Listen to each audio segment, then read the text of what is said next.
자, 이제 여러분들 시작해 볼까요? 자, 유동자산과 당좌자산에 대해서 이야기할 건데요. 이 유동자산 중에서도 당좌자산을 이야기하는 겁니다. 우리 유동자산 하면 당좌자산과 재고자산이 있죠. 자, 그 다음에 이 당좌자산 안에도 여러 가지 종류가 있습니다. 우리 당좌자산 종류요. 현금 및 현금성 자산, 단기 투자자산만 써놨지만 사실 여기에는 매출 채권도 있고요. 그 다음 기타의 당좌자산들도 있습니다. 자, 그 중에서 이제 이번 시간에는 현금 및 현금성 자산과 단기 투자자산에 대해서 배워보도록 할 거예요. 자, 현금 및 현금성 자산은 뭐냐라고 하면 일단은 유동자산의 구조에 대해서 다시 현금 및 현금성 자산, 단기 투자자산, 매출채권, 기타 당좌자산이 나왔고요.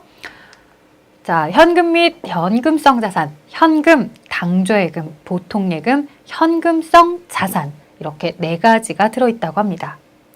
현금부터 보시면 현금은 통화, 그 다음에 통화 대용증권이다 라고 해서요. 지폐 동전도 물론 현금이 될 수 있지만 여러분들 보시는 10만 원짜리, 100만 원짜리 수표 있죠? 그 자기압 수표도 현금이죠. 그 다음에 타인이 발행한 당좌수표도 현금입니다. 아직까지는 왜 타인이 발행한 당좌수표가 현금인지 사실 잘 모르실 거예요. 근데 조금 더 들으시다 보면 아, 타인 발행 당좌수표라는 게 이런 거구나 라고 아시게 될 거죠. 자, 그 다음에 가계수표도 있고 여행자 수표도 있고 송금수표도 있고요. 이런 것들은 모두 다 현금입니다.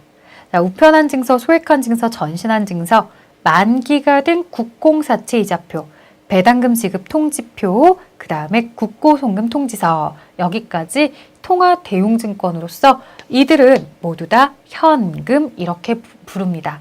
자, 그래서 읽을 때는 자기압수표로 읽지만 이걸 장부에 쓰실 때에는 모두 다 현금이라는 표현으로 통일해서 쓴다는 얘기고요. 지금 지폐나 동전 얘기했지만 여기에 여러분들 꼭 우리나라 원화만 있어야 된다는 건 아니에요. 뭐가 올 수도 있어요. 미화, 달러가 올 수도 있는 거고 일본, 엔화가 올 수도 있는 거고 중국, 위안화가 올 수도 있는 거죠. 자, 이런 식으로 종류들에 대해서 이야기해봤습니다. 자, 타인 발행 당좌수표는요. 앞으로 조금 더 진행을 한 다음에 여러분들이 아실 수 있을 것 같고요. 자, 당좌예금을 들으셔야 아셔요. 그래서 당좌예금 이야기하면서 하도록 할게요. 자, 현금 및 현금성 자산에 현금, 당좌예금, 보통예금, 현금성 자산이 있다라고 하는데요. 현금을 먼저 이야기 들어봤어요. 자, 당좌예금도 이야기 들어봐야 되겠죠? 일단 당좌예금 하기 전에 현금에 대한 회계 처리 하나 보고 갑시다. 상품 10만 원을 구매하며 자기압 수표로 지급했다. 자, 차변엔 들어오는 거 쓰는 거니까요. 차변에 상품을 썼고요. 10만 원. 자기압 수표로 지급하였다. 읽을 땐 자기압 수표, 쓸 때는 현금 이렇게 쓰고 있는 거 잘 보셨죠? 여러분들 그래서 우리가 자기압 수표로 지급하다라고 하면 읽을 땐 자기압 수표여도 쓸 때는 현금입니다. 자, 당좌예금에 대해서 이제 내용이 나와 있습니다. 여러분들 당좌예금에 대해서 쭉 서술형으로 되어 있는데요. 저희 한번 그림을 그려서 얘기해 볼게요. 당좌예금이라는 건 사실은 뭐랑 좀 비슷하냐면 마이너스 통장이나 아니면 신용카드 이런 것과 비슷한데요. 자, 둘의 마이너스 통장이나 신용카드의 공통점이 뭐냐? 내가 입금시킨 돈보다 더 많은 돈이 인출 가능하더라 라고 얘기했었고요. 자, 이 당좌예금에 대해서도요. 은행과 사전의 약정에 따라 내가 입금시킨 돈보다 더 많은 돈을 인출할 수 있다는 거죠. 자, 그러면 가장 중심에 I주식회사, 내 회사가 있다고 한다면 여기에는 나의 이쪽엔 은행을 씁시다. 내가 통장을 개설하는 은행이 있겠고요. 이쪽에는 내가 물건을 구매하면서 당좌예금과 관련된 결제를 해주는 거래처가 있겠죠. 일단 나는 은행에 가서 통장 개설부터 해야 됩니다. 자, 그래서 우리는 개설을 하게 될 때 개설 보증금이라는 걸 냅니다.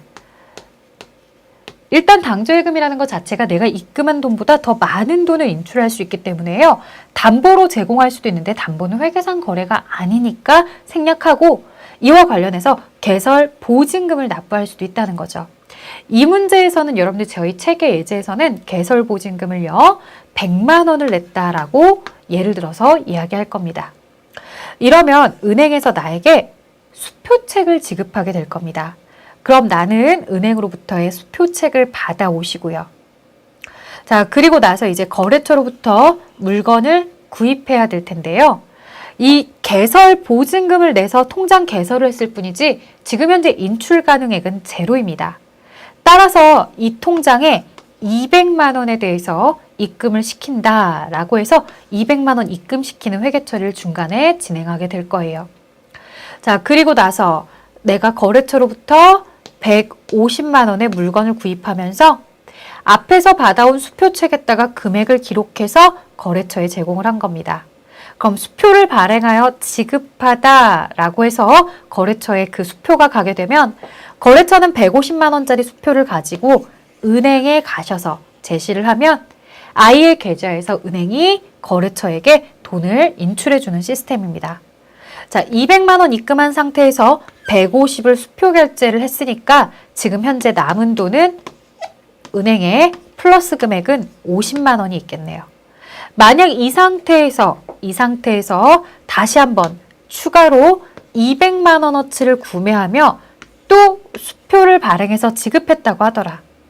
그렇다면 그 내용은 거래처는 그 수표를 받아서 이걸 가지고서 어디로 가겠다? 은행에 가겠다. 헌데 이번에는 200만 원이라고 했는데 실제로 플러스 금액은 50만 원밖에 없다. 그렇다면 나머지 150은 어떻게 하겠어요? 은행의 돈으로 대신 결제해서 이렇게 200을 결제해 주겠죠. 자, 이 150은 은행으로부터 빌려서 결제한 거기 때문에 단기 차입금으로 계정이 분류가 될 겁니다. 자, 그 다음에 이 얘기도 좀 해볼게요. 거래처는요, 지금 I로부터 받은 수표를 은행에 가서 제시하면 그날 오전에 받아서 오후에 은행을 갔다 오면 곧바로 현금으로 받을 수가 있습니다. 자, 여러분들 아까 이야기했었죠. 타인이 발행한 당좌 수표, 즉 거래처 입장에서는 I 주식회사 I가 발행한 당좌 수표는 뭐와 같더라는 겁니까? 현금과 같더라는 겁니다. 타인이 발행한 당좌 수표는 곧장 받아서 은행에 가서 현금으로 바꿀 수 있기 때문에 타인 발행 당좌 수표는 현금이다. 혹은 동전 발행 당좌 수표는 현금이다. 이렇게 이야기할 수 있겠죠. 자, I 주식회사로부터 거래처가 받아왔다라고 하는 얘기 잘 기억하시고 그 다음에 단기 차입금에 대한 얘기도 있었고요. 이 내용에 대해서 저희가 한번 쭉 회계 처리로 보려고 합니다. 제일 먼저 뭐부터 볼 거냐면 은행에 개설보증금 100만 원 내서 통장 개설하는 얘기, 두 번째 이 통장에 입금시키는 이야기, 세 번째 150만 원어치 물건을 구입하면서 수표 결제하는 이야기, 네 번째 200만 원의 물건을 구입하면서 수표 결제하는 이야기. 자, 여기에 나머지 다섯 번째 뭐를 하나 더 할 거냐면요. 이 지금 마이너스 단기 차입금이 있는 통장에 다시 200만 원을 입금시켰다고 했을 때 회계 처리까지 이렇게 다섯 가지의 거래를 한번 보도록 하겠습니다. 자, 그러면 저희 다시 처음으로 넘어가서 자, 당좌예금과 관련해서요. 이 당좌 개설을 위해서 신한은행의 당좌 개설 보증금을 자기압수표로 지급했대요. 자, 앞에서도 얘기했죠? 자기압수표로 지급했다 그러면 읽을 땐 자기압수표, 쓸 때는 현금 100만 원.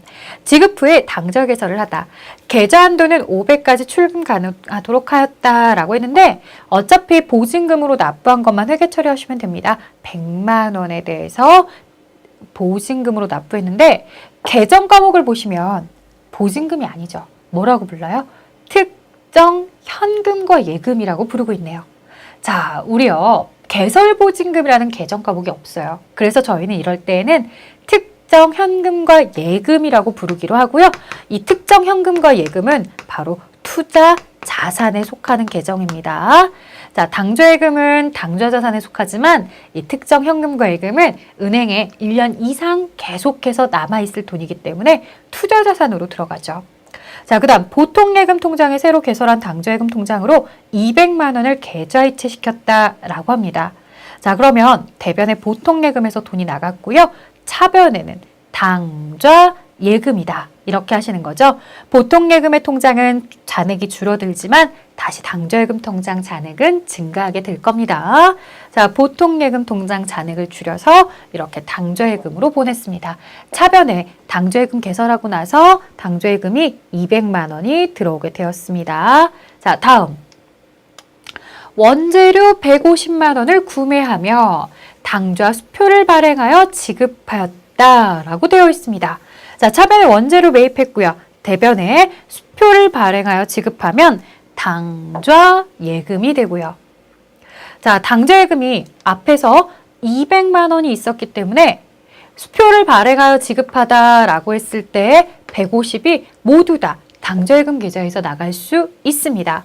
자, 그렇다면 200만 원의 당좌 예금 잔액에서 수표를 발행해서 사용한 당좌 예금이 150이 되므로 현재 당좌 예금 잔액은 50만 원만 남았을 겁니다.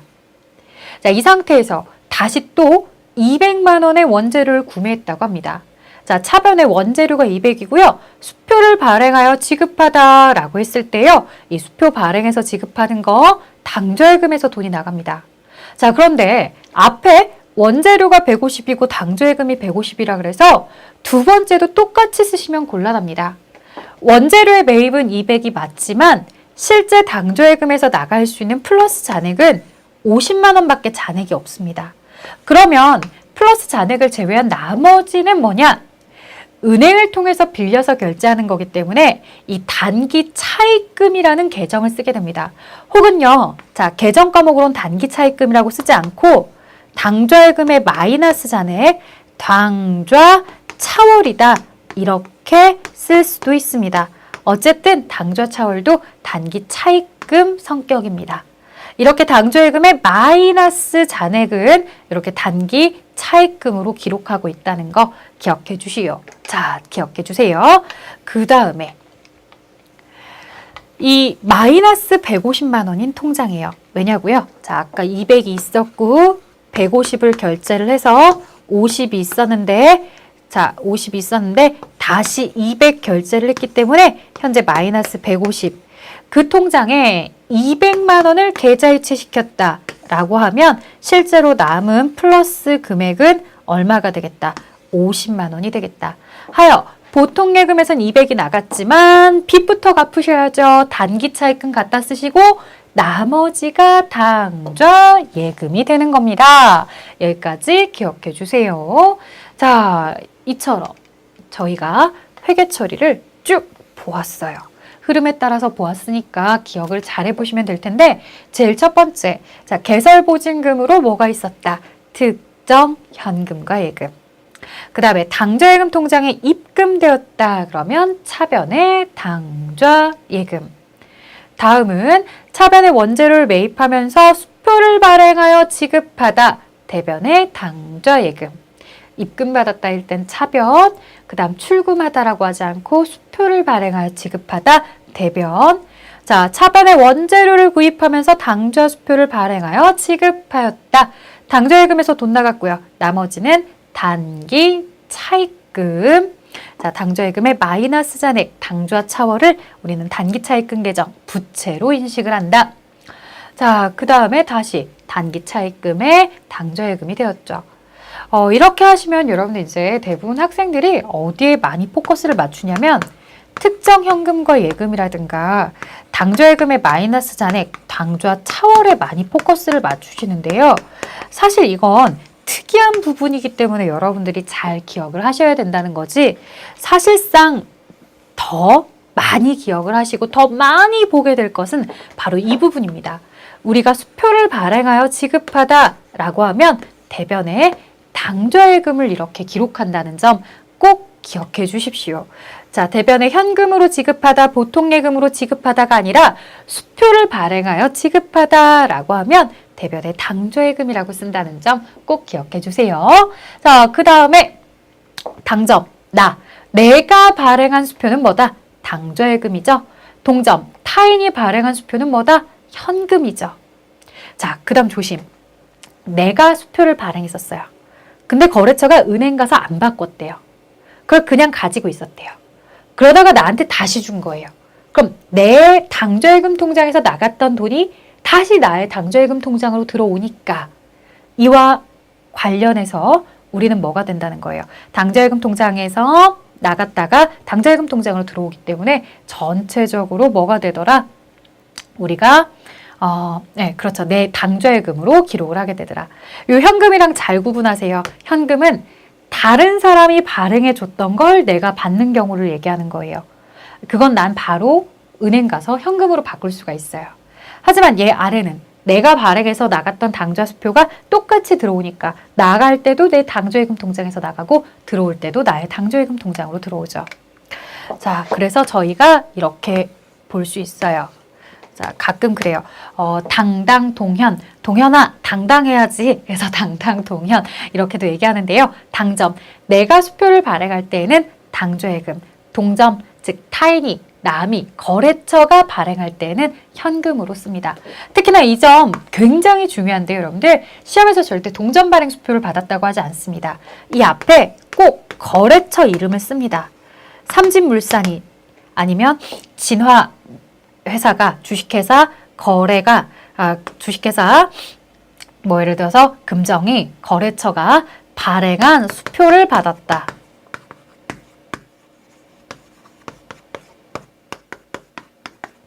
그렇게 나올 겁니다. 그러면 거래처가 발행한 수표? 이거 동전 발행 수표구나. 이거 현금이구나. 이렇게 생각을 해주셔야 되겠죠. 자, 그래서 타인이 발행한 수표에 대해서는 이렇게 거래처가 발행한 수표를 의미한다. 거래처 이름이 나오면서 수표를 발행하여 지급하다. 그러면 우리 뭐라고 보자? 현금이라고 처리를 하자. 자, 그 다음 신한은행 보통예금 계좌에 현금 100만 원을 입금하다라고 되어 있습니다, 여러분들. 자, 신한은행 보통예금 계좌. 우리 이제 보통예금에 대해서 배우시는 건데요. 보통예금 통장에서 현금 입금. 자, 그러면 보통예금 계좌에, 즉 보통예금 계좌로 현금을 보냈습니다. 그럼 현금이라는 자산은 줄어들지만 보통예금이라는 자산은 증가하게 되어 있죠. 자, 보통예금 계좌에 이자 1,000원이 입금된 것을 확인하다. 자, 보통예금 돈이 늘어났어요. 그리고 대변에 마이너스가 아니라 이자 수익이 발생한 거죠. 우리 회계 처리하는 얘기 있었어요. 차변에 늘어나는 거 쓰세요. 대변에 나가는 걸 쓸 수도 있고요. 늘어난 이유를 쓸 수도 있습니다. 라고 했었죠.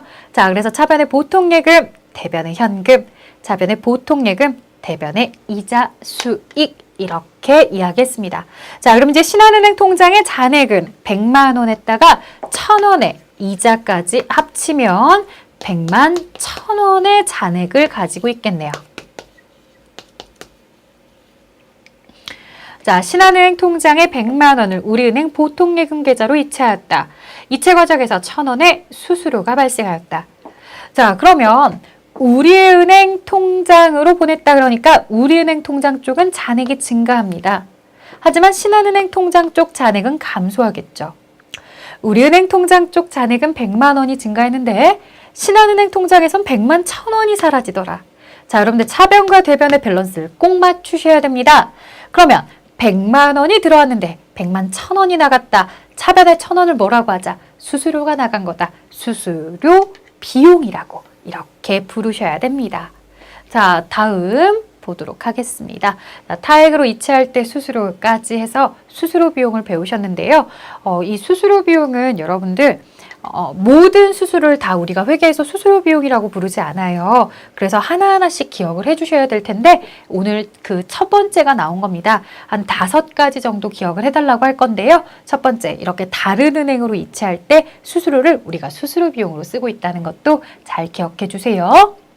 자, 마지막 우리 현금 및 현금성 자산은 현금, 당좌예금, 보통예금, 마지막 현금성 자산 이렇게 되는데요.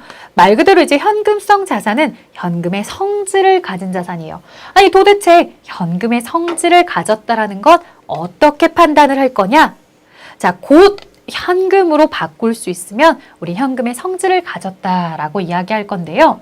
자, 취득일로부터 만기가 3개월 이내의 채권, 상환우선주, 환매채 이렇게 되어 있죠. 자, 언제 취득하든 상관없어요. 꼭 1월 1일이 아니어도 돼요. 12월 31일이 아니어도 돼요. 회계 기간 중 언제든 예를 들어 7월 달에 취득을 했어도 됩니다. 취득을 했을 때 그때부터 만기를 계산했을 때 몇 개월 이내? 3개월 이내. 그러면 곧바로 현금으로 바꿀 수 있는 거다. 그래서 이 시점, 7월 1 시점에 우리는 현금성 자산 이렇게 표기를 해둘 수 있다는 거죠. 자, 하여 요 취득한 시점이라는 거 잘 기억하세요. 절대 결산일 아닙니다. 절대 보고기간 종료일 아닙니다.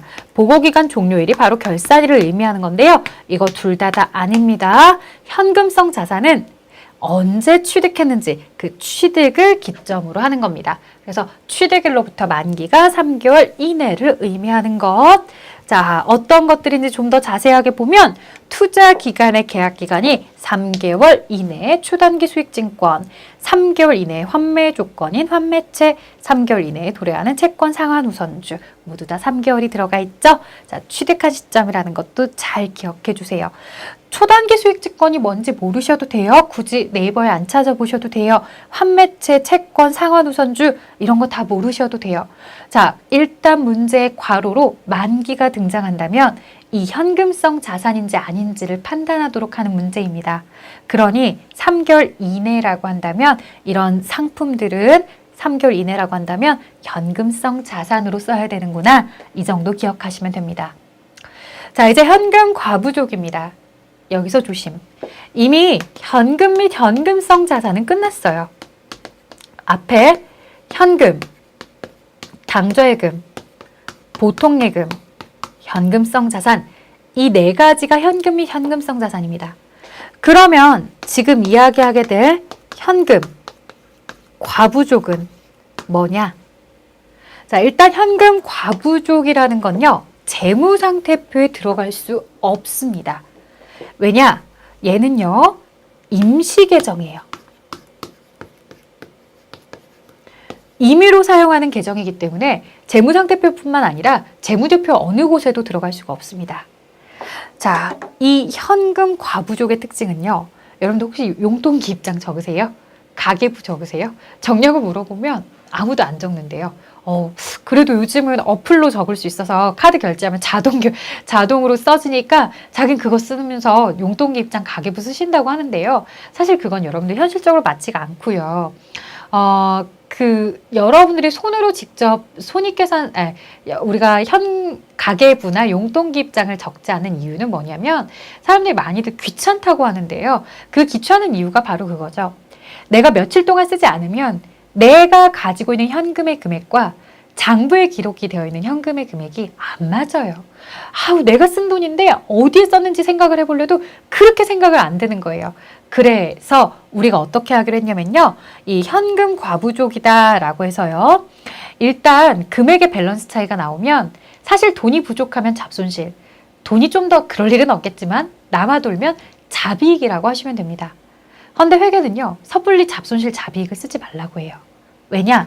일단은 나중에 밝혀낼 수 있기 때문에 회계 기간 중에는 현금이 많거나 부족한 차이가 발생한다 라고 해서 이렇게 현금 과부족이라는 임시 계정을 쓰도록 한답니다. 현금 과부족은요. 현금의 금액이 실제와 장부상의 금액을 비교했을 때 더 많거나 작았을 때 그래서 그때 표현하는 방법으로 현금 과부족이라고 하는 겁니다. 꼭 많을 때뿐만 아니라 적을 때뿐만 아니라 많거나 적은 경우 모두다. 예를 들어 실제가 8만 원. 예를 들어 장부가 10만 원. 자, 어디가 더 많습니까? 장부가 더 많죠. 장부에 맞추는 거 아닙니다. 만약 장부에 맞춘다면 회계 직원은 실제 금액을 2만 원 더 늘려놔야 될 거예요. 그럴 순 없죠. 따라서 우리는 실제에 맞춰서 장부를 줄이시면 됩니다. 이때 쓰는 계정이 원래 원칙대로라고 한다면 잡손실을 써야 되겠지만 이게 회계 기간 중이라고 한다면 잡손실 대신에 현금 과부족을 쓰라는 겁니다. 자, 그래서 여러분들 여기 보시다시피요. 회계 기간 중 회사의 현금 잔액이 장부상 10만 원으로 기입이 되었으나 실제는 8만 원인 것으로 발견이 되었다. 자, 장부보다 실제가 더 작죠. 그래서 장부를 줄입니다. 대변의 현금 2만 원. 그럼 차변에 뭐라고 불러라? 현금이 많거나 부족한 차이가 회계 기간 중에 발견이 되었다. 현금 과부족. 만약에 이게 결산 때라면 잡손실을 썼겠죠. 하지만 회계 기간 중에 우리가 발견을 하면 현금 과부족이라고 합니다. 자, 위 문제의 차익 중에서 만 원은 차익금에 대한 이자 지급으로 밝혀졌다라고 합니다. 그럼 현금 과부족에 대한 원인을 밝혀낸 거니 대변의 현금이 아닌 현금 과부족을 가져다 쓰시고요. 이자를 지급하는 거면 이자 비용이 되겠죠. 자, 그럼에도 불구하고 아직 2만 원 중에서 만 원만 해결을 하고요. 아직 만 원은 모르는 상태. 자, 결산일 현재 위 현금 과부족에 대한 차액에 대해서 원인을 밝혀내지 못했다. 자, 원인을 밝혀내지 못했다고 했을 때 그대로 차변에 두시면 곤란합니다. 대변으로 가지고 오십시오. 왜냐? 이제 결산일이기 때문에 임시 계정인 이런 현금 과부족 같은 계정을 남겨두시면 안 됩니다. 그러면 대변의 현금 과부족을 정리하고 차변은 뭐라고 써야 되느냐? 차변은 잡손실이라고 부르시면 됩니다. 결산 때까지 그 원인을 밝혀내지 못하면 원래 원칙대로 돌아가서 돈이 부족하면 도난을 당했든 분실을 했든 부족하면 이렇게 잡손실이라고 부르죠. 자, 그 다음 결산일에 장부상 현금 잔액 10만 원에 대해서 실제 현금 잔액 8만 원으로 차액을 발견하였다. 결산일 날 또 이런 차이가 생겼네요. 역시나 결산할 때도요. 실제에 맞춰서 8만 원에 맞추려다 보니 장부상 금액을 2만 원 줄였죠. 대변에 현금 2만 원을 줄였어요. 그리고 지금은 현금 과부족을 쓰실 필요가 없죠. 왜? 아예 결산일이니까 재무제표 작성하기 직전입니다. 재무제표에 못 들어가는 현금 과부족 쓸 게 아니라 돈이 없어지면 도난이나 분실 당하면 원래 원칙대로 잡손실이라고 쓰시면 되죠. 자, 시험 문제에서는요. 이 두 가지를 물어볼 겁니다. 이 경우를 물어볼 수도 있고요. 아래의 경우를 물어볼 수도 있죠. 두 가지의 공통점은 부족한 돈에 대해서 결산일에는 모두 다 잡손실로 써야 된다는 겁니다. 하지만 대변에 어떤 경우엔 현금 과부족이 답이 되기도 하고요. 어떤 경우엔 현금이 답이 되기도 하죠. 자, 이럴 때는 어떻게 써야 되느냐? 이럴 때는 여러분들 우리가 문장 안을 살펴보시면 됩니다. 회계 기간 중에 발견한 회사들은 현금 과부족이라고 기록했다는 표현을 써줘야 되기 때문에 어쩔 수 없이 문장 안에 현금 과부족이라는 계정 과목이 들어가 있을 겁니다. 그럼 대변에 현금 과부족을 쓰시면 되고요. 문장 어느 곳을 보더라도 결산일 날 발견을 했기 때문에 회계 기간 중에 현금 과부족으로 쓴 적은 없으니까 결산일은 곧바로 현금으로만 쓰시면 되는 겁니다. 자, 하여 이렇게 돈이 부족하면 잡손실로 쓴다. 대변에 현금 과부족을 쓰거나 현금을 쓰면 된다. 라고 해서 정리를 해드렸습니다. 자, 이 두 가지가 시험에 자주 물어보고 있다더라. 문장 안에 현금 과부족이 있냐 없냐에 따라서 밝혀내면 되겠더라. 자, 그 다음에요.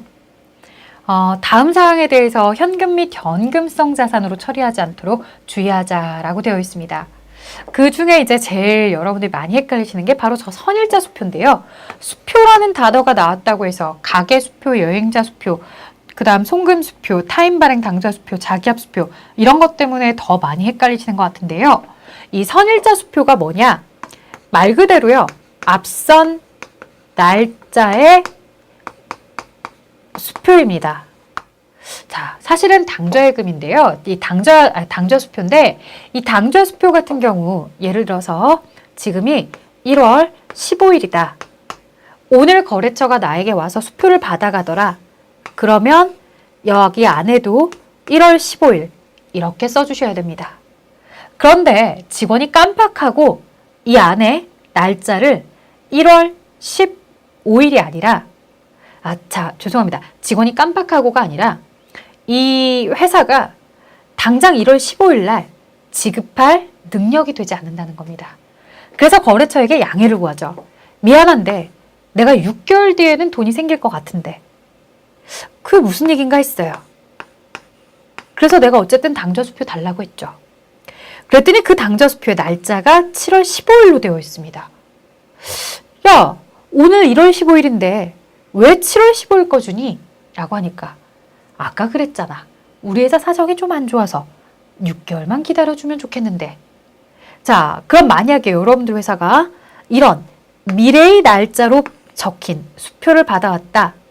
당장 오늘 1월 15일 날 은행에 가면 돈을 못 받는 거냐? 아닙니다. 돈을 받을 수가 있습니다. 그래서 당좌수표인 거죠. 하지만 아무도 오늘 돈 받으러 가지 않습니다. 이게 상관행이라는 건데요. 이런 당좌수표, 즉 당좌수표 중에서도 선일자 수표를 받으면 그 해당하는 날짜까지 기다려주는 게 우리의 관습입니다. 따라서 우리는 선일자 수표를 받게 되면 당장 현금으로 체인지를 하지 않기 때문에 약속된 날짜까지 기다리기 때문에 약속 어음과 성격이 같아서 이 선일자 수표는 뭘로 보고 있다는 겁니까? 그렇죠. 받으러옵니다. 지급어음이다. 이렇게 보고 있습니다. 절대 현금으로 보지 않는다는 사실 잊지 마십시오. 자, 선일자 수표는 현금이 아닙니다. 어음처럼 처리를 하고 있다는 점 꼭 기억해 주세요. 자, 수입인지 우표 이런 것들도 뭐 각종 적절한 비용 계정 씁니다. 뭐 우표 하면은 통신비라는 계정을 쓸 수도 있고요. 당좌 예금에 대해서는 현금이 현금성 자산으로 들어갔지만 당좌 차월은 마이너스 계정이었죠. 즉 우리가 당좌 차월에 대해서는 단기 차입금, 부채로 분류를 했었고요. 종업원이 가불해서 가져간 돈이라든가 차용증서는 회사의 자산이 될 수가 없습니다. 자, 회사의 현금 및 현금성 자산이 될 수가 없습니다. 자, 이런 거 헷갈리지 않도록 잘 기억해 주세요. 그 다음에 단기 투자 자산입니다. 자, 여러분들 내용이 좀 길어진다 싶으신 분들은요, 여기서 끊으셨다가 다시 들으셔도 좋고요. 자, 저와 함께 이제 계속해서 따라가실 분들은 쭉 더 들어보도록 하겠습니다. 회계에서 단기라고 하면 몇 년 이내를 의미한다고요? 그렇죠. 바로 1년인데요. 1년 이내에 현금화 시킬 수 있는 것들, 이런 것들 이제 유동자산에 넣고 있었죠. 자, 단기 투자 자산은 그 중에서도 뭐냐? 자, 단기라는 건 1년 이내의 기간 동안, 자, 투자라는 건 여유자금을 가지고서 회사가 취득하는 것, 이걸 바로 단기 투자 자산이라고 합니다.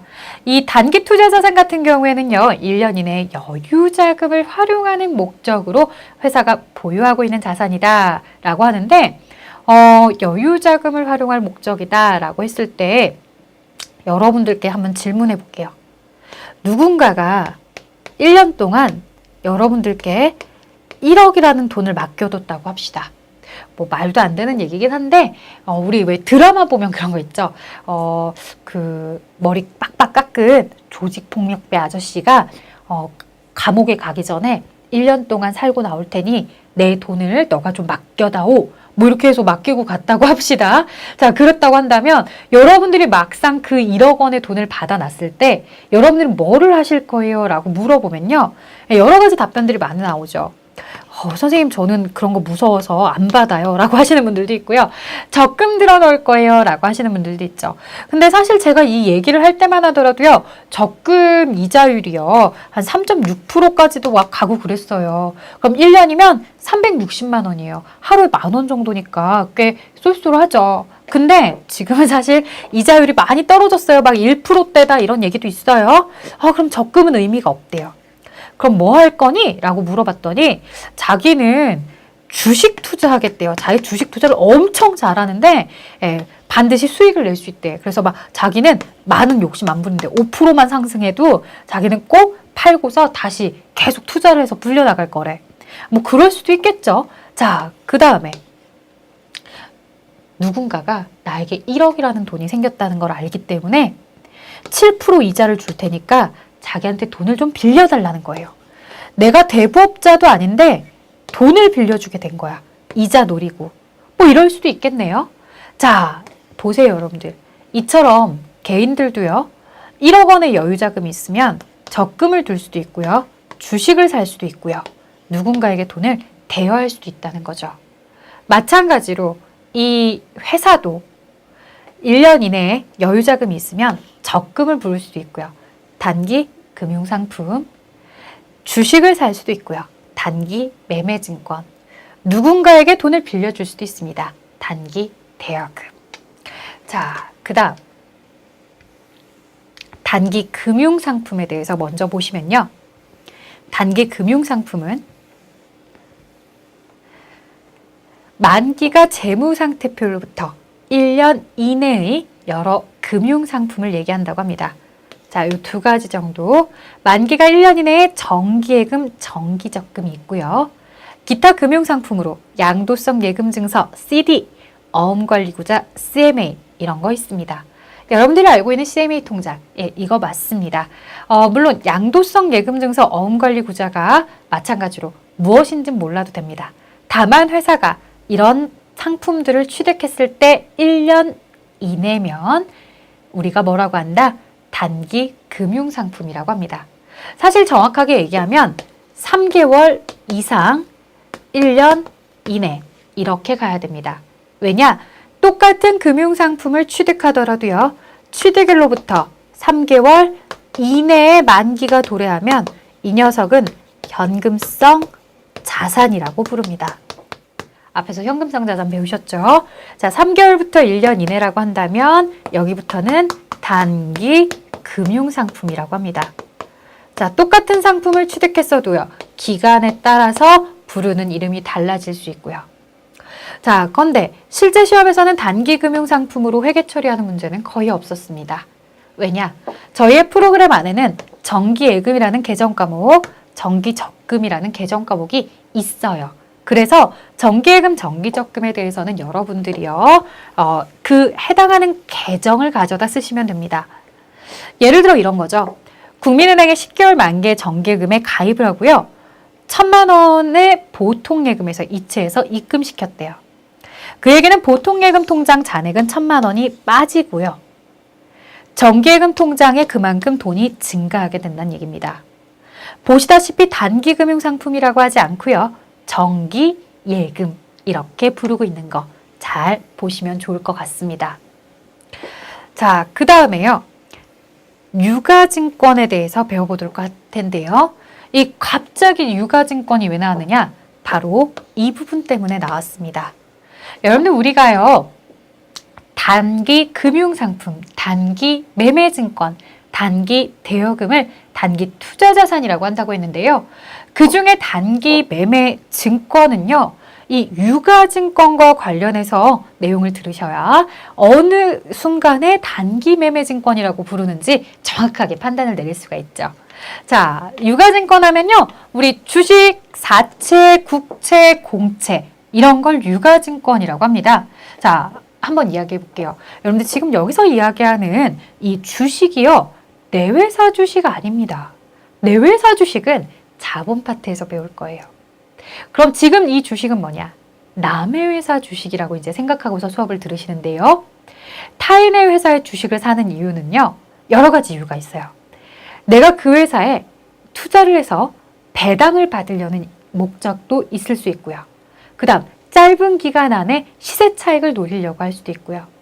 혹은 내가 그 회사를 지배하는 주인 회사이기 때문에 보유할 수도 있죠.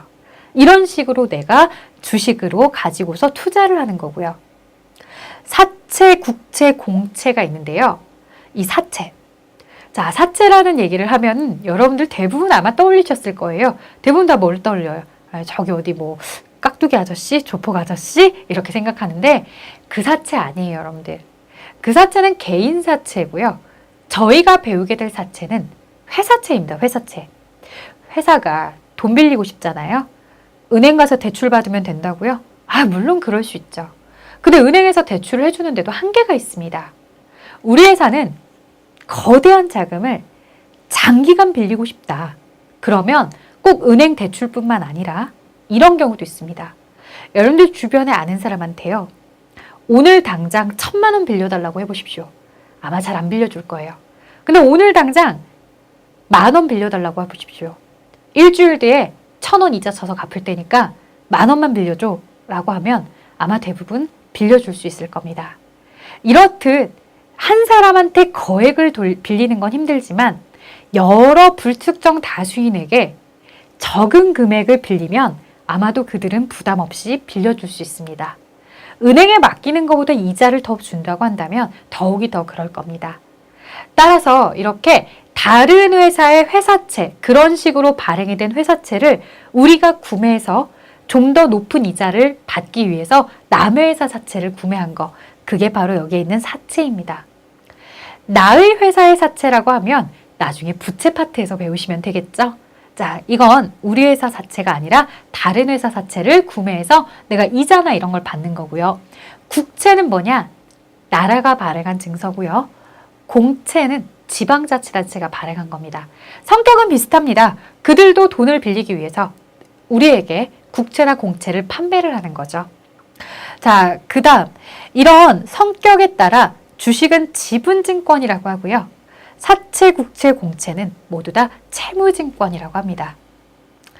헌데 저희 시험에서는 지분증권과 채무증권을 구분하는 것보다는요. 이런 증권들을 취득했을 때 어떤 조건에 따라 취득했는지에 따라 단기 매매 증권이다, 만기 보유 증권이다, 매도 가능 증권이다, 지분법 적용 투자 주식이다, 이렇게 부르는 거에 대해서 더 관심 있어 합니다. 따라서 여러분들은 지금부터 설명을 잘 들으시고요. 어떤 경우에 단기 매매 증권으로 분류를 하고 어떤 경우에 만기 보유가 되고 매도 가능이 되고 지분법 적용 투자 주식이 되는지 잘 기억하셔야 될 겁니다. 자, 이렇게 제가 이제 그림을 갖다 놓았는데요. 처음에 유가증권을 취득하게 되면 질문이 이렇게 됩니다. 만기까지 보유할 의도와 능력이 있습니까? 이렇게 물어봐요.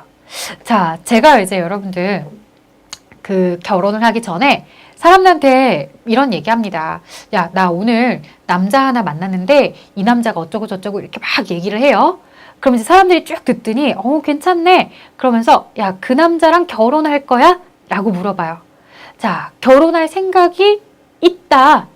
근데 문제는 그 남자의 나이가 19이더라. 어머, 능력이 돼요, 안 돼요? 자, 능력이 좀 곤란하겠죠? 그 다음에, 그 남자의 나이가 반대로 39이래요. 뭐, 다 있대요. 그 집도 있고, 차도 있고, 다 있는데, 직장도 있고, 다 있는데, 뭐가 없냐? 결혼에 의도가 없대요. 그럼 또 곤란하겠죠? 그래서 이 유가증권에 대해서 이야기할 때는요, 만기까지 보유할 의도뿐만 아니라 능력도 있어야 되고요. 이 만기까지 보유할 의도와 능력이 있으면 우린 그걸 만기 보유 증권이다 라고 부릅니다. 자, 만기 보유 증권은 어떻게 따지는 거다? 이 만기까지 보유할 의도와 능력이 있어야 된다. 자, 만약에 의도가 없거나 능력이 없어서 아니요 하고 내려왔어요. 그럼 그 다음 질문이 뭐냐? 자, 제가 여러분들 클럽에 가서 남자 연락처를 받았다고 해봅시다. 지금 이제 꿈 같은 얘기인데 클럽 가서 남자의 연락처를 받았어요. 서로 연락을 해요. 자, 근데 그 친구가 사실 제 스타일은 아닌데요. 번호도 달라 그래서 줬고요. 그 다음에 사귀어보자 그랬는데 이럴 땐 사귀어야 될까요? 말아야 될까요, 여러분들? 제가 이렇게 물어봐요. 사귀어야 말아요, 여러분들. 제 스타일 아닌데. 자, 대부분 사람들은 사귀지 마세요라고 하는데 그 친구 여기 들어올 때 자동차를 봤어요. 아주 멋진 외제차를 끌고 왔더라고요. 어떤 외제차냐고요? 포르쉐? 라고 하니까 선생님 그럼 사귀어봐요 라고 하는 거예요. 자, 그 친구를 사귀면 뭐가 좋으냐? 라고 물어보니까요. 한 달 뒤에 제 생일이니까요. 생일날 생일 선물을 줄 것 같아요. 그리고 한 달 뒤에 헤어지면 이별 선물도 줄 거래요. 우와! 자, 그래서 만날 거냐? 라고 물어보죠.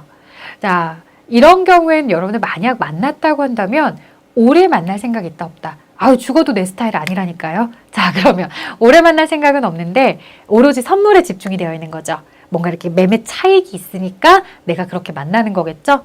자, 이렇게 오래 만날 생각 없이 단기간 내에 매매 차익을 목적, 즉 취득했다가 처분할 때 그 사이의 가격의 차익을 목적으로 혹은 이런 주식을 사게 되면 주의사항이 있어요. 단순하게 그냥 매매 차익만 목적을 가지고 있으면 안 되고요. 시장성이 있어야 돼요. 즉 내가 언제든지 팔고 싶을 때 매각이 돼야 되고요. 그런 식으로 이제 거래가 자주 일어나야지 됩니다. 이런 경우에 우리는 바로 단기 매매 증권이다 라고 부르고 있고요. 자, 만기 보유 증권도 아니고 단기 매매 증권도 아니래요. 그럼 뭐라고 해야 되느냐? 바로 그런 경우에는 매도 가능 증권 이렇게 부르시면 됩니다.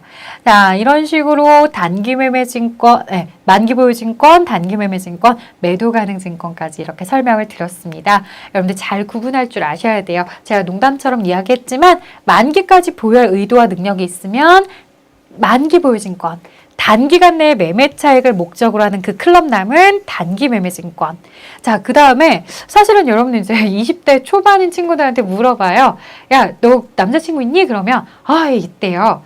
결혼할 거니? 그랬더니 잘 모르겠어요. 그래요. 그러면 내일 모레 헤어질 거니? 그랬더니 아니요, 그것도 아닌데요. 그래서 네 남자친구가 매도 가능 증권이야? 라고 하면 네? 라고 하는데 바로 이거죠. 만기까지 보유할 의도도 없고요. 단기간 내에 매매 차익 목적도 아니면 언제든 매도가 가능한, 혹시라도 수가 틀리면 헤어질 수 있는 매도 가능 증권이다 라고 이렇게 이야기합니다. 자, 그 다음에 여러분들 사실 단기 매매 매도 가능 만기 보유까지는 설명을 했는데 지분법 적용 투자 주식을 설명을 안 했는데요. 이 지분법 적용 투자 주식은 뭐냐?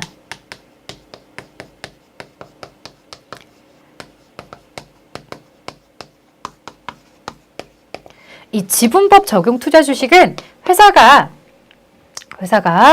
그 회사에 대해서 지배할 목적, 즉 회사 주인이 되고 싶은 거예요. 그 회사를 지배할 목적으로 혹은 중대한 영향력을 행사할 목적으로 우리가 그 회사 주식을 가지고 있으면 우린 이걸 지분법 적용 투자 주식이라고 합니다. 사실 그러면 이 내용들은 누구에 대한 설명이냐면 만기가 있다 없다 이렇게 얘기하니까 이 유가증권에 대한 순서도는 사실 채무증권에 대한 순서도라고 보셔도 됩니다. 자, 그 다음에 내용에 대해서 조금 더 보도록 할게요. 이 단기 매매 증권과 매도 가능 증권, 이들의 특징은요, 어떤 특징을 가지고 있냐면 지분증권, 즉 주식도 들어갈 수 있고요. 사채, 국채, 공채도 만기 보유 증권으로 넣지 못하면 단기 매매나 매도 가능 증권 중 적절한 계정으로 기록을 합니다. 그 다음 만기 보유 증권은 만기가 있는 사채, 채무증권을 얘기합니다. 주식에는 만기가 없어요, 여러분들. 자, 그 다음 지분법 적용 투자 주식은 말 그대로 주식이기 때문에 지분증권만 가능합니다. 자, 시험이 물어봅니다. 채무증권, 매도 가능 증권은 채무증권으로 분류할 수 없다. 틀렸죠? 매도 가능 증권, 채무증권으로 분류할 수 있습니다. 그 다음, 지분증권으로 분류할 수 없는 증권 중에는 매도 가능 증권이 있다. 틀렸죠? 매도 가능 증권도 지분증권으로 분류가 가능한 거죠. 이처럼 단기나 매도는 두 가지 다 되고요. 만기 보유는 채무증권, 지분법 적용 투자 주식은 지분증권 이렇게 잘 기억해 주세요. 자, 그 다음 평가 방법은 단기 매매 증권, 매도 가능 증권은 공정가치, 공정가액이라고도 하는데요. 즉 시가 12월 30일 기준으로 해서 그때 마감이 된 가격으로 평가를 합니다. 자, 만기 보유 증권은요, 상각 후 원가법이라는 걸로 평가를 하고요. 지분법 적용 투자 주식은 지분법으로 우리가 평가를 한다고 합니다. 혹시라도 만기 보유 증권은 상각 후 원가법과 공정가치법 중 선택을 한다. 이러면 틀리겠죠? 상각 후 원가법으로만 가능하다는 점. 자, 단기 매매 증권과 매도 가능 증권의 공통점들은요, 공정가치로 평가를 하다 보니까 가격이 올라가면 평가이익, 가격이 떨어지면 평가손실 이렇게 인식을 하는데 여기서 조심하실 점은 단기 매매 증권에 대한 평가손실이나 이익은 손익계산서의 영업 외 손익에 들어갑니다. 즉 영업의 수익, 영업의 비용. 하지만 매도가능증권 평가손익은 BS, 재무상태표, 자본의 기타 포괄손익 누계액에 들어갑니다. 이거 잘 구분해 주셔야 돼요. 단기매매증권 평가이익이나 평가손실들은 손익계산서다. 하지만 매도가능증권 평가이익이나 평가손실은 재무상태표이다. 여러분들 여기 꼭 기억해 주시고요. 그 다음 유가증권도요. 손상차손이라는 걸 인식할 수가 있습니다. 손상차손이라는 건 뭐냐? 갑작스럽게 가치가 떨어지는 걸 얘기해요. 예를 들어서 주식시장에 그 회사 주식이 뭐 거래 정지가 되었거나 그 회사가 뭐 파산을 하거나 아니면 법원에서 뭐 거래 정지 뭐 여러 가지 사유들이 생기면 갑작스럽게 10,000원이던 주식이 1,000원으로 떨어졌다. 갑자기 가치가 확 떨어지면 이렇게 손상차손이라는 걸 인식을 한다는 걸 이야기합니다. 자, 하여 여기까지 얘기를 했고요. 그 다음 우리가 앞에서 매도가능증권, 만기보유증권, 단기매매증권 이렇게 부르셨잖아요. 만기보유증권, 만기까지 보유할 의도와 목적이 있을 때, 단기간 내에 매매 차익을 목적으로 할 때, 이것도 저것도 아닐 때 매도가능증권이다 라고 불렀는데요. 사실 살다 보면 만기까지 가지고 있으려고 했는데 의도나 능력이 없어지는 경우가 있죠. 아유, 난 그 만기까지 안 가지고 가질래. 혹은 나는 그와 관련해서 가지고 있을 능력이 상실했어. 우리 회사 망했어. 뭐 이럴 수도 있겠죠. 그럼 그게 만기 보유 증권이 뭐가 될 수 있겠어요? 매도 가능 증권으로 바뀔 수도 있겠죠. 혹은 반대로 만기까지 보유할 의도가 없었는데, 능력이 없었는데 의도와 능력이 생길 수도 있어요. 그러면 만기 보유 증권이 될 수도 있겠죠. 이 매도 가능 증권과 만기 보유 증권은 서로 재분류가 가능합니다. 매도가 만기로 가는 것도, 만기가 매도로 가는 것도 가능합니다. 자, 그럼 여기 단기 매매 증권이요. 사실 단기 매매 증권은 매도 가능 증권이나 만기 보유 증권으로 가지 않습니다. 하지만 아주 예외적으로 우리가 단기간 내에 매매 차익을 목적으로 시장성이 있어야 된다. 그래야 단기 매매 증권이다. 라고 했는데 그 시장성을 상실했다고 합니다. 그러면 예외적으로 시장성을 상실하면 우리는 뭘로 할 수도 있다? 단기 매매 증권을 매도 가능 증권으로 이렇게 분류를 변경할 수 있게끔 해줍니다. 자, 해서 여기까지 이야기해봤습니다. 그 다음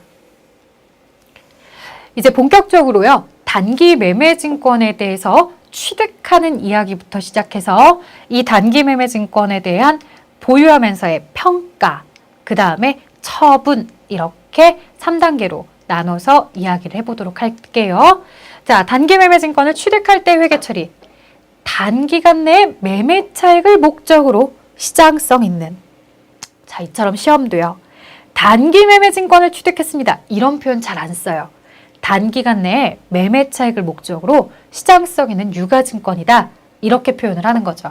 그럼 차변에 단기 매매 증권이에요. 자, 그리고 가격을 써야 되는데 천주에 액면가액 5,000원, 7,000원에 매입하였다. 자, 액면가액 5,000원짜리를 7,000원에 매입했다. 사실 답을 보니까 여러분들 천주에다가 저 구입한 가격 7,000원 쓰는 거구나. 이렇게 쉽게 아실 텐데요. 사실은요.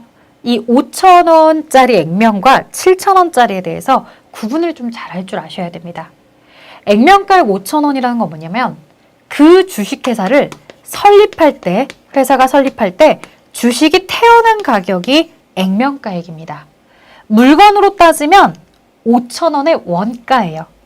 이게 지금 얼마가 됐다는 거예요. 이 회사 시세가 7,000원이 되었다는 거예요. 그래서 내가 액면 5,000원짜리를 7,000원에 구입을 했다는 거죠. 여러분들 시장에서 5,000원짜리 원가 5,000원짜리를 7,000원에 매입해 왔더라는 거죠. 그럼 7,000원에 매입하면 우리는 실제 내가 낸 돈으로 장부를 처리하겠죠. 하여 차변의 단기 매매 증권은 700만 원이 됩니다. 실제로 내가 구매한 가격에다가 주식수를 곱하는 거죠.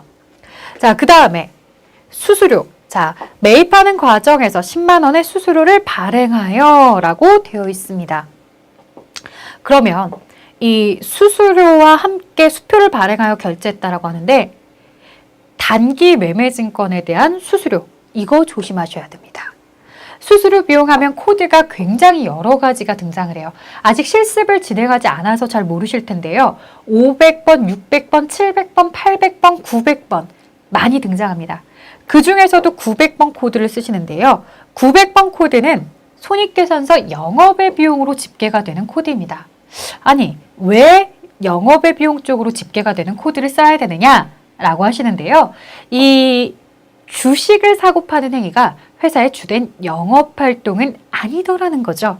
따라서 주된 영업활동이 아닐 때에는 이 수수료 비용에 대해서는 900번대 영업의 비용으로 씁니다. 거의 시험에 처음부터 끝까지 다 여러분들이 이 수업을 들으실 때까지요. 이 단기 매매 증권에 대한 취득할 때에만 수수료 비용을 900번 쓸 겁니다. 그러니 여러분들 잘 기억해 두셔야 되겠죠. 아, 우리 회사가 증권회사가 아니기 때문에 제조기업들은 이렇게 수수료에 대해서는 영업의 비용 코드를 쓰고 있구나 라고 기억해 주시면 좋겠습니다. 자, 차변의 단기 매매 증권이다. 차변의 수수료 비용이다. 대변의 당좌예금이다. 이렇게 잘 기억을 해 주십시오. 자, 또 하나 특이한 점. 대부분의 자산들은요. 취득할 때 이런 부대 비용들을 다 취득원가로 처리를 하는데요. 이 녀석은 따로 수수료 비용으로 비용 처리하고 있다는 것도 굉장히 특이한 점입니다. 여러분들 우리가 아직 자산에 대해서 거의 배우지 않았기 때문에 이게 뭐가 그렇게 특이한가 싶을 텐데요. 앞으로 배우게 될 자산들은 모두 다 취득할 때의 수수료나 이런 부대 비용들을 다 취득원가에 포함할 거예요. 얘만 특이한 거예요. 그래서 잘 기억해 주세요. 자, 단기 매매 증권을 취득할 때 구입 가격은 실제로 구입한 가격으로 쓴다는 점, 그 다음 매입할 때 수수료 비용이라는 점 잘 기억해 주세요. 자, 그 다음 위에서 취득한 주식과 동일한 주식 1000주를 다음날 8,000원에 매입하였다. 매입일 매입 수수료 10만 원과 함께 자기압수표로 지급하였다. 자, 역시나 매입할 때 수수료는 수수료 비용으로 900번대 따로 썼고요. 그 다음에 8,000원에 매입했다고 해요. 이게 지금요. 1000주에 대해서 7,000원, 1000주에 대해서 8,000원, 이게 700만 원, 800만 원인데요. 이동평균법을 적용한다라고 해서 이 이동평균법에 대해서 여러분들이 너무 큰 의미를 두실 필요는 없는데요. 이 1,500만 원에 대해서 한꺼번에 평가를 해줘서 자, 2,000주가 7,500원이다. 자, 7,500원이다. 이렇게 계산하는 게 이동평균법이에요. 그러니까 매입할 때마다 단가가 서로 다르면 그걸 하나의 가격으로 평균화 시켜주는 게 이동평균법이에요.